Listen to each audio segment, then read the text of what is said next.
कालपासून बीडची घटना जी आहे ती चर्चेमध्ये आहे। शरद पवारांनी त्या ठिकाणी भेट दिली।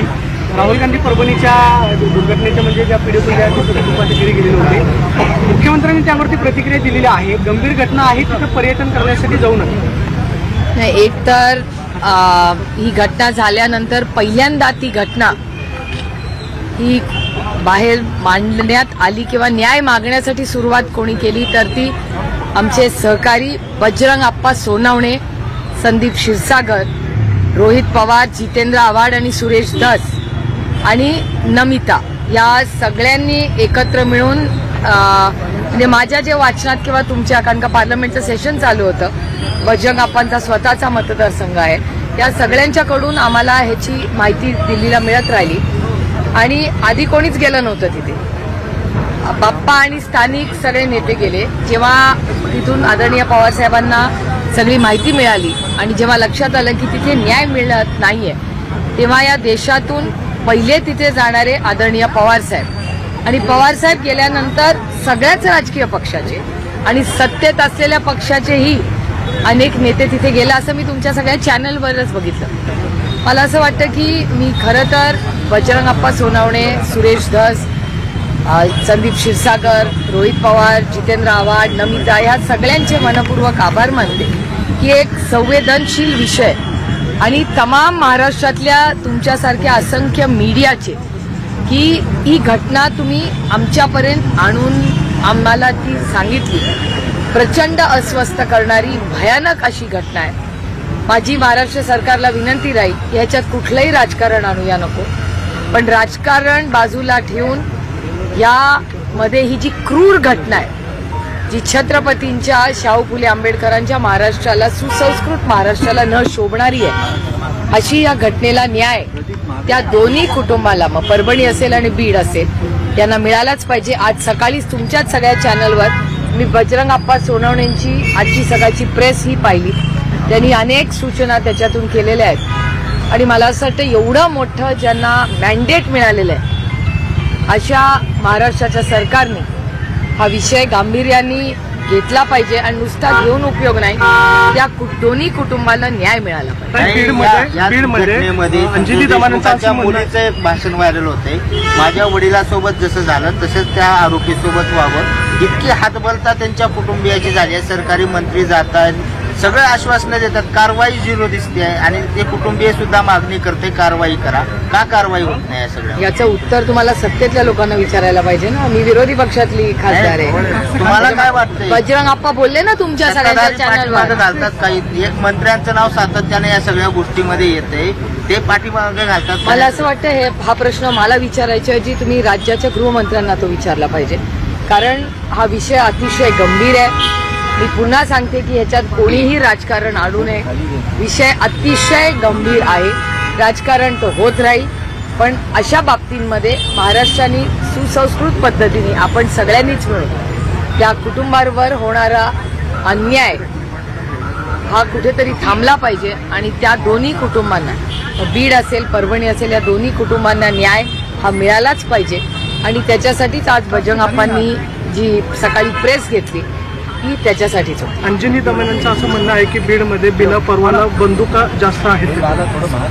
हो, अंजली दमानियांची जी प्रेस होती मी तुमच्या सगळ्यांच्या चॅनलवर काल पाहिली ती आणि अर्थातच अशी जर हा डेटा त्यांचा जर सांगत असेल, त्याच्यात एक व्हिडिओही होता, एक ग्रह तरी होते, मला माहिती नाही ते कोण आहेत, पण ते बंदूक घेऊन गोळी उडवत होतं असं तुमच्या चॅनलवरच काल दाखवण्यात आलं। आणि जर अंजलीताईंनी हा डेटा जर काढला असेल तर मला असं वाटतं महाराष्ट्र सरकारला या सगळ्याची उत्तरं द्यावी लागतील। त्यांनी अजून एक म्हटलंय की छगन भुजबळ यांना भाजपला त्यांच्या पक्षामध्ये घ्यायचे ओबीसी चेहरा म्हणून।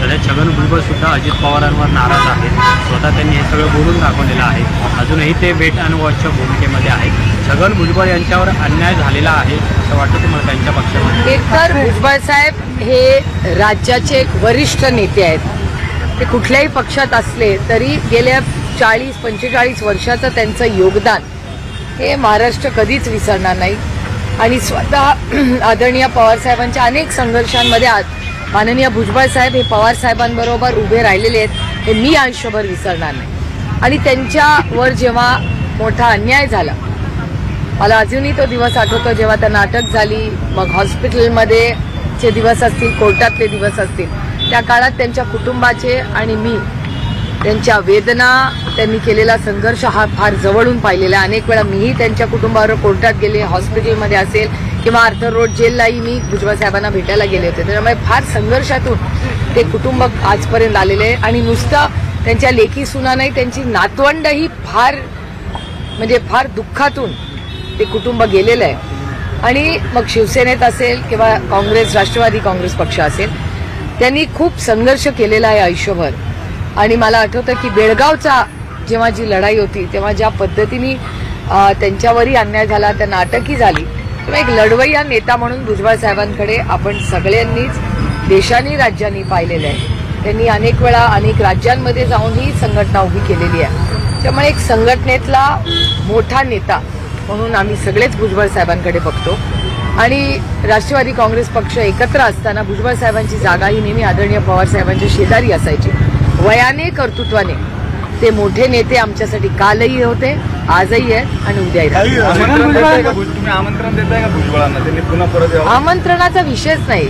माझे भुजबळ साहेबांच्या कुटुंबाबरोबर जरी मध्ये काही राजकीय झाले असतील मतभेद, तरी माझे कौटुंबिक संबंध, मी भुजबळ कुटुंबाबरोबर मी कधीच बाय द वे कौटुंबिक संबंध कुणाच बरोबर तोडत नाही एक. आणि भुजबळ साहेबांच्या कुटुंबाचे त्या संघर्षाच्या काळात त्या कुटुंबाचं, त्यांच्या लेकी सुनांचं, नातवंडांचं दुःख इतकं मी जवळून पाहिलेलं आहे की मला वाटतं आपण सगळ्यांनी मिळून त्यांना कितीही साथ दिली तरी त्या अडचणीच्या काळात त्या कुटुंबांनी जे भोगलंय हे वेदना देणारच आहे. काही भुजबळांचं आणि दादांचं वाद, म्हणजे अर्थात त्यांना मंत्रिपद न देणं, हे सगळं हे दिसून येतं का त्यांच्यामधलं संघर्ष? दादांना त्यांच्याबद्दल विचारलं तर ते दादा बोलणं देखील टाळतात. मला याची काही माहिती नाही, कारण तो त्यांच्या पक्षाचा अंतर्गत विषय आहे. पण भुजबळ साहेबांचे आणि आमचे कौटुंबिक संबंध हे कालही होते, आजही आणि उद्या. वाद होते व्हायचे असं त्यांच्यामध्ये झाले ते. मी तुम्हाला एक सांगू, माझं पोट खूप मोठं आहे आणि सगळ्या गोष्टी पोटातल्या ओठात आणणं ही काही गरज नसते. आणि महिलांमध्ये ही वेगळी ताकद असते, सगळं बोलायचं नसतं. काही राष्ट्रवादीचे प्रदेशाध्यक्ष बदलणार आहेत अशा चर्चा आहेत शरद पवार पक्षाचे. त्यात खरंच काही तथ्य का? म्हणजे नाही बाबा, मला काय माहिती नाही. आमची 8 8 आणि 9 तारखेला जानेवारीमध्ये मीटिंग आहे, पण हा अजेंडा मी तरी पाहिलेला नाही पक्षाच्या अजेंड्यावर. त्याच्यामुळे 8 आणि 9 तारखेला जी मीटिंग मुंबईत होईल त्याचा अजेंडा माझ्याकडे तरी अजून आलेला नाही. तो 2-3 तारखेपर्यंत येईल. पण आम्हाला 8 आणि 9 तारखेला मुंबईला यायला आम्हाला सगळ्यांना सांगितलेलं आहे मीटिंगसाठी. अजित पवार गटातल्या एका आमदारांनी दावा केला की एक मंत्रिपद शिल्लक ठेवलेलं आहे, ते मंत्रिपद जयंत पाटलांसाठी शिल्लक ठेवलेलं आहे. म्हणजे जसा निकाल लागला तसं जयंत पाटलांवरती बरेचसे प्रश्नाची उपस्थित केले जात आहेत. अजित पवार सुद्धा सभागृहामध्ये असं बोलले की मी प्रतिसाद देण्याचा प्रयत्न करतोय, मात्र तुमच्याकडून से येत नाहीये. जयंत पाटलांवरती या सगळ्या चर्चेचं वर्तुळ का उभं केलं?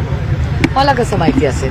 हा प्रश्न तुम्हाला जयंतरावांना विचारायला लागेल किंवा जे बोलतायत त्यांना जास्त बोलावं लागेल. पण ओव्हरऑल राष्ट्रवादी काँग्रेस पक्ष म्हणजे दोन्ही पक्षांनी एकत्र व्हावं म्हटलं जाते. म्हणजे रोहित पवार सुद्धा सातत्याने विरोधी पक्षांच्या भेटीगाठी घेत आहेत. दुसरीकडे सुनंदा पवार सुद्धा म्हणाले की दोन्ही राष्ट्रवादींनी एकत्र यायला पाहिजे. एक तर मंत्र्यांची ओळख, मी केंद्रात आहे गेले अनेक वर्ष. मी दिवसाला 5 ते 6 मंत्र्यांना भेटते. ते भारतीय जनता पक्षाचे मंत्री आहेत, त्याचे फोटो मी ट्विटही करते. मी त्यांना एवढ्यासाठी भेटते की माझ्या लोकसभा मतदारसंघ आणि आपल्या महाराष्ट्राचे प्रश्न मांडण्यासाठी मला लोकांनी इथून निवडून पाठवले. त्यामुळे मंत्र्यांकडे मी स्वतःच इतक्या वेळा जाते केंद्रातल्या आणि प्रत्येक फोटो मी ट्विट करते.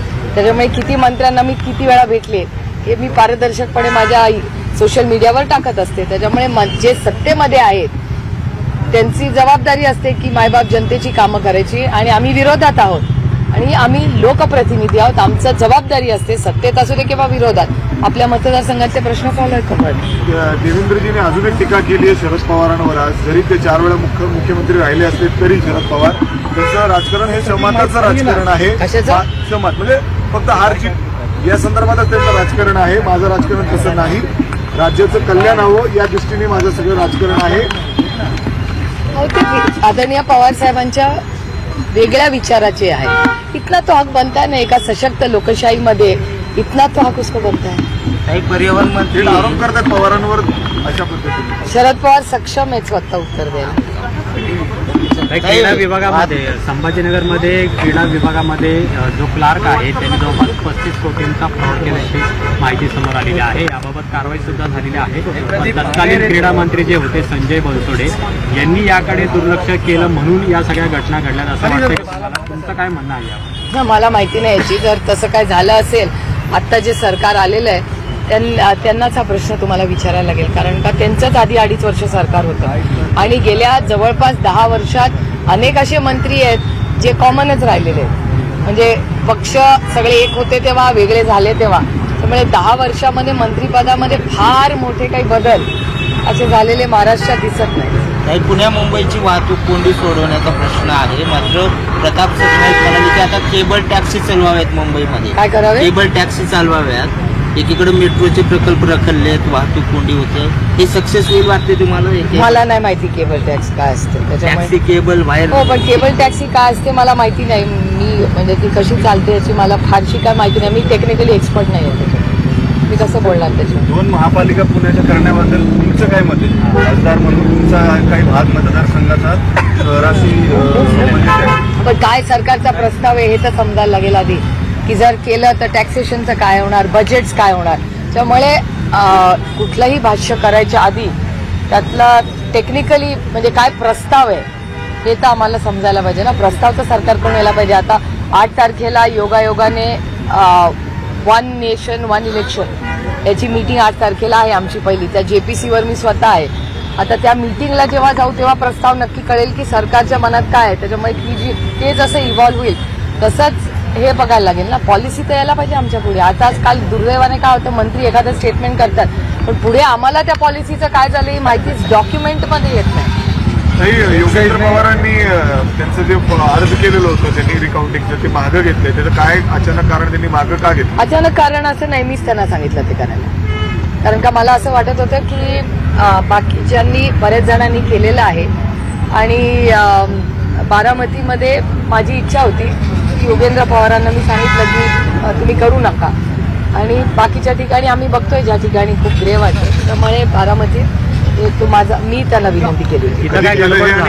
गडबड अशी नाही की म्हणजे हा पहिलाच अनुभव आहे युगेंद्रचा आणि तो पहिल्यांदाच इलेक्शन. वयानेही तो लहान आहे. मोठा संघर्ष त्यांनी गेले अनेक महिने केलेला आहे. त्यामुळे ती जर त्याच्यात काय तथ्य असेल तर ते सायंटिफिकली आम्ही बऱ्याच ठिकाणी आम्ही करतोय ते. म्हणजे त्याच्यामागे फार काही मोठा आहे त्याच्यामागे. ईव्हीएम वर काही वाटतं संशय ज्या पद्धतीने आंदोलन सुरू आहे? माहिती नाही आम्हाला. काल योगायोगाने काल ओडिसामधून काही माहिती आलेली आहे. बिजू जनता दलचे अमर पटनाईक जे आहेत खासदार होते, अमर पटनाईकांनी मला पत्र लिहिलेलं आहे जे आजच माझ्याकडे पोहोचलेलं आहे. त्याच्यात बराच डेटा आणि काही ऑब्जेक्शन्स ओडिसामध्ये बिजू जनता दल पक्षाने घेतलेले आहेत आणि रोज वारंवार अनेक वेळा म्हणजे सचिन दोडकेही इथे उपस्थित आहेत, त्यांच्याकडेही काही डेटा आलेला आहे. त्यामुळे तो डेटा बायफर्केट करून कदाचित म्हणजे मग काय नक्की आहे. कारण का मी दिल्लीत असताना माझी भेट अरविंद केजरीवालांशीही झाली होती. अरविंदजींचं असं मत होतं जे त्यांनी मीडियासमोरही केलं की नावाची शिफ्ट झाली म्हणजे त्याच्यामध्ये डिस्पॅरिटी आहे. म्हणजे जी वोटर्स लिस्ट आहे म्हणजे लोकसभेला जी वोटर्स लिस्ट होती आणि विधानसभेला जी आहे त्याच्यात खूपसा ॲडिशन आणि डिलिशन आणि ती लोकही अरविंदजींनी उभी केली होती मीडियाच्या समोर. हे सगळं जे वातावरण आहे हे जरा अस्वस्थ करणार आहे. आता तो टेक्नॉलॉजिकल काही इश्यू आहे का वोटर्स लिस्टमध्ये काय आहे हा सगळा प्रश्न चर्चेशिवाय होणार नाही. आणि मला असं वाटतं की हे टेक्निकली जोपर्यंत आपल्या हातात काही येत नाही ठोस, त्यामुळे आरोप करण्यामध्ये काही म्हणजे मला त्याच्यात हातात काही असल्याशिवाय उगाच आरोप करणं हे मला योग्य वाटत नाही. कारण मी स्वतः 4 वेळा त्याच ईव्हीएमवरनं निवडून आलेले. त्यामुळे जर त्याच्यात काही ग्रे एरिया असेल तर तो टेक्निकली आम्हाला आला पाहिजे. आणि त्या शोधामध्ये अनेक लोकांचे म्हणजे आता स्वतः सचिन दोडकेंच्या केसमध्येच मी तुम्हाला दाखवू शकते की अनेक वोटर्स लिस्टमध्ये बदल झालेले आहेत. अनेक ठिकाणी त्यांना स्वतःला लोक सांगतात की मतदान केलंय मग ते रिफ्लेक्ट का होत नाहीये. म्हणजे त्यांचे काही मतदार असे जे ॲफिडेव्हिट करायला तयार आहेत दाखवायला की हो मी मतदान तुम्हाला केलं मग ते रिफ्लेक्ट का होत नाही. असे गावं आहेत. सोलापूरमध्ये जसं झालं. आणि एकच अस्वस्थ करणारी गोष्ट मागच्या आठवड्यात झाली की काँग्रेस पक्षाने हरियाणाची माहिती मागवली होती. ती केस काँग्रेस पक्ष जिंकले आणि त्यांना आणखीन माहिती मिळावी याच्यासाठी ती जी ऑर्डर मिळाली त्याच्यानंतर इलेक्शन कमिशनकडून एक फॉर्म आला आणि त्याच्यातून एक फॉर्ममध्ये असा निर्णय घेतलेला आहे की आता ही डिटेल माहिती मिळणार नाही, असं तुमच्याच सगळ्यांच्या चॅनल आणि वर्तमानपत्रात आलेली बातमी आहे. त्यामुळे त्या सगळ्याचा आम्ही अभ्यासही करतोय. यांच्याकडेही काही लोक रविवारी 28 तारखेला ना 28 का 29ला काही नवीन लोक त्यांना भेटायला येणार आहेत, हेही त्याचा शोध घेत आहेत. बघूया काय होतं. स्टेटच्या एक्साईज डिपार्टमेंटनं एफएल टू लायसन्सची पॉलिसी रिवाईज करायचं ठरवलंय. गेले कित्येक वर्ष महाराष्ट्रामध्ये एफएल टू लायसन्स दिले जात नव्हते, आता ते दिले जातील. सकाळी संजय राऊत त्याच्यावर टीका करताना असं म्हटलेले होते की हे सरकार लाडक्या बहिणींना 1500 रुपये देण्यासाठी लाडक्या भावांना दारुडा बनवायला निघाले. काय ती पॉलिसी आज मीही ऐकलं की त्या पॉलिसीमध्ये नक्की काय ते करणार आहेत. त्या पॉलिसीचे डॉक्युमेंट्स मी मागवलेले आहेत की काय पद्धतीने ते होणार आहे. त्यामुळे त्याची माहिती मी स्वतः मागितली. मी उद्या तुमच्याशी बोलीन. माझ्याकडे ते हातात पॉलिसी आल्या असेल ना. आज सुशासन दिवस आहे, त्यामुळं चंद्रकांत दादांनी आज मेट्रोची पाहणी केलेली, त्याच्यावर पुण्याचे प्रश्न सुटतील असं वाटतं.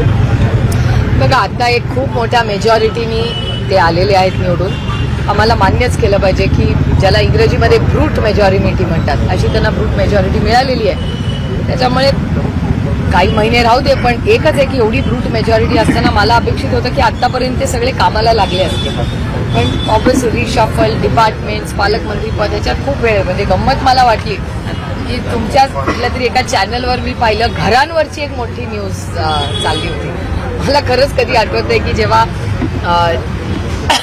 आम्ही सत्तेत असताना अशा काही चर्चा आमच्या तरी कधी कानावर आलेल्या नाही. त्याच्यामुळे कदाचित सरकार या सगळ्या गोष्टींमध्ये व्यस्त असेल.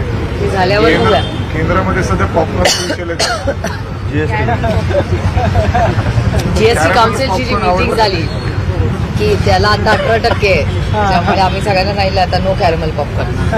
पण हे दुर्दैव आहे की जीएसटी काउन्सिलमध्ये खूप मोठे आणि गंभीर विषयावर जीएसटीवर आम्हाला अपेक्षा होत्या. हे दुर्दैव आहे की जीएसटी काउन्सिल ही फायनान्स मिनिस्टर रिझर्व्ह बँक नंतर एक सगळ्यात मोठी बॉडी आणि महत्वाची बॉडी म्हणजे जीएसटी काउन्सिल आहे. आणि त्या जीएसटी काउन्सिलच्या बद्दल ज्या पद्धतीने गेले 2-3 दिवस जे मीम्स येत आहे हे खरंच अस्वस्थ करणार आहेत. कारण आम्ही आमचे पॉलिसी मेकिंग फार गांभीर्याने घेतो आणि त्याच्या जीएसटी काउन्सिलच्या प्रेसमध्ये जर caramelised popcorn and salted popcorn and packed and unpacked येणार असेल तर इट्स नॉट फनी. पुण्याचा पालकमंत्री कोणी व्हावं असं वाटतं तुम्हाला पावरफुल? म्हणजे दोन्ही दादा आता कामांमध्ये पुण्यातल्या कोण इफिशियंट वाटतं तुम्हाला जास्त दोघांना? नाही, माझ्या एफिशियन्सीचा प्रश्न आहे. आता देवेंद्र फडणवीस ठरवतील तो पालकमंत्री होईल. या मतदारसंघातले माझ्या मतदारसंघातली कामं केंद्र सरकारमध्ये होतात आणि राज्य सरकार. पण पालकमंत्र्यांची गरज नाही असं नाही. काय ज्या सिस्टम हॅव टू वर्क ना.